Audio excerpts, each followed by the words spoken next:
Okay, here's my totally not a tutorial of how to make a DIY spells or charms book, potions book, whatever. Something spooky for Halloween. So you're going to get most of these products are from Dollar Tree, or they were also cheap, except for like the big versions and stuff. But you can get a small version and it'll be cheaper, of course. So I got a book from Dollar Tree, and I had started, but I was like, oh wait, I need to record this. So that's why you see the crap on here, but don't mind that. What you're going to get is a book from Dollar Tree. Then you're going to get some paint. I'm using black paint. If you want a brown leather book, nutmeg brown is really good. And then to make it different tones, I would use this warm buff. This is cheap. And then I'm using a metallic gold as well as a silver color. This happens to be the glitter kind, but if you mix it together, you really can't tell how glittery it is. You're also going to, of course, need some utensils for the paint. I made another book, which is why they're all messy. And then a hot glue gun. Hot glue gun is uber important because that's how you're going to make all the different layers. And then if you have any embellishments laying around, you can get these at Walmart, Dollar Tree, or Amazon. Doesn't really matter. I found these really cool spiders, and that's actually what I'm going to use for the center portion of my book. And I just made a rough sketch of the design. I'm not really married to it, but kind of just what I want to do. I want to have like the outside part raised, this raised as well, and then like it's sunken in on the other sides. So that's like the initial thing. And then I'm going to add some more decorations as I go. But the first things first is to have all your utensils ready and have the like rough sketch, at least of the first layer. And then you can continue to add on. This is pretty free form. I don't have an exact plan in mind. So it's just about getting that idea down, getting that spooky thing. So the first thing I'm going to do is take my hot glue gun and I'm going to do the area around because I know for sure I want that border. So simply just glue it, like nothing special. Simply glue this. And I'm just going to follow the tracing.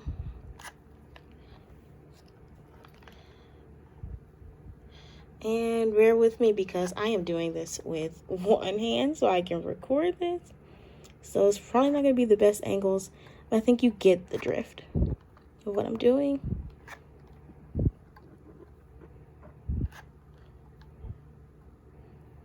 So that's the box that I want, right?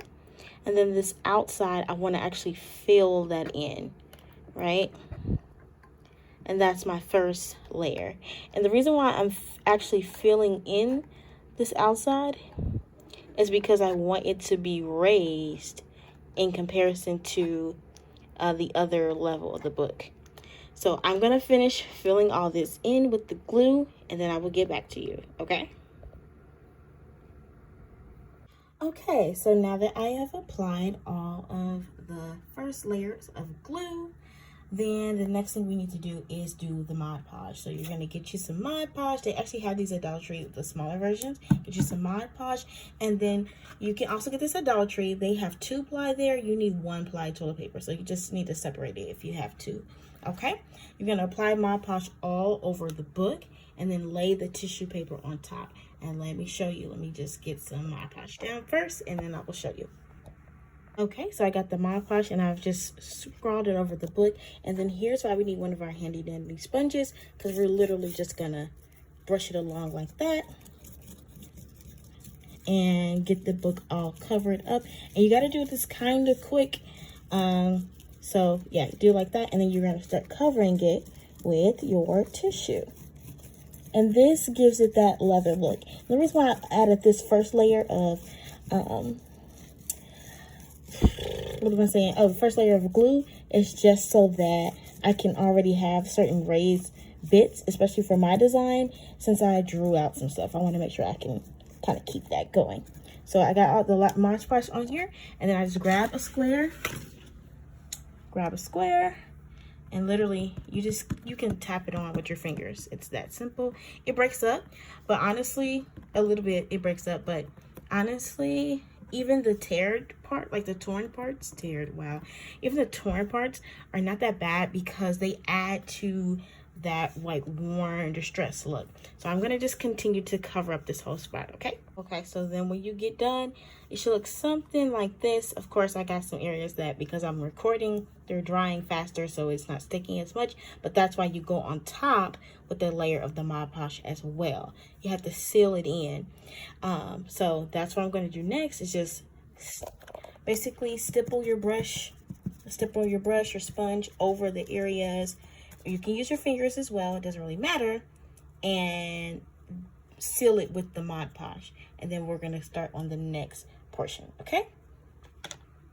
Okay, so when you get finished covering it all, it should look something like this.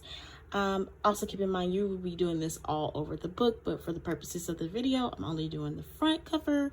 And then a pro tip is give it some time to dry in between, because it's going to be very sticky and tacky. So if you get a little bit more time to dry and seal up a little bit, it makes the next process a little bit easier. And see, as you can see, you can still see the raised bits where I have applied the glue before. So now you have more of a guide. That's why I always do that part first. I draw, I put the glue on there, and then I add the Mod Podge, because it just makes it easier for me personally versus having to figure out how I'm gonna do the design after I Mod Podge the whole thing. So there's that. And so then next is honestly adding the paint and then adding the decoration. So yeah. Alrighty. And so now we have covered it in paint, and then the only areas I didn't cover was this section right here, because I'm going to go over that in a lighter color, so I didn't want to cover it in the black. Okay, so you can already see the difference in dimension, but we're going to add like highlight to like pick those up later. I just wanted to show you the book covered in the black. It already looks creepy. The hot glue, because it's like not solid, it adds like a nice graininess to it, a roughness that really adds to it. And then of course the tissue paper just really seals the deal when it comes to that. But yeah, so this is the book covered up, and I'm gonna apply the lighter color. I'm just debating on if I want to do gold or silver. The spider that I want to put at the center is like a gray color, and I'm just wondering if I should do silver. I just don't really like the silver. I prefer the gold. I might still go gold, and maybe the spider will stick out more because of the gold. I don't know. So we'll do that, and then we actually have to slightly Mod Podge the spider just to make sure it's gonna like be glued into the book so it doesn't fall off. So I'm gonna go ahead and do that as well.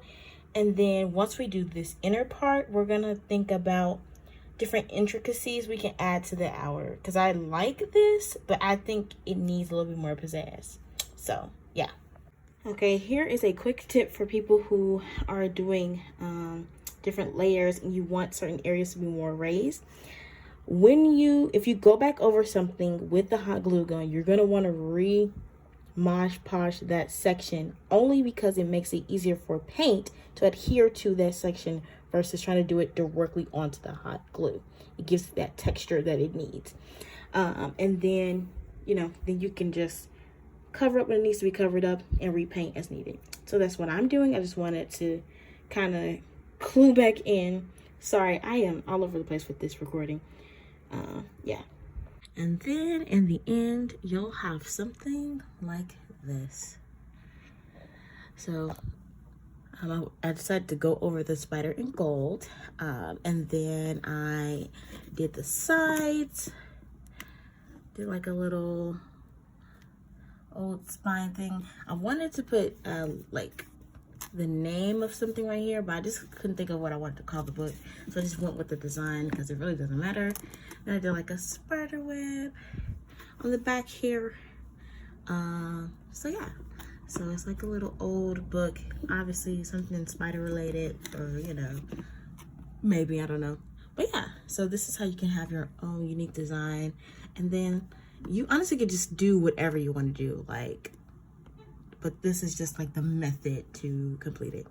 So yeah, let me know what you guys think in the comments. I would love to see you guys' ideas. So if you follow me on Instagram at Alexa_Vaughn, then you can always tag me in your finished creations. I would really love to see them, get more inspiration, because I low-key am a little bit addicted to this. Like, I want to make so many more books. But yeah, thank you all so much for watching, and I will see y'all next time. Bye.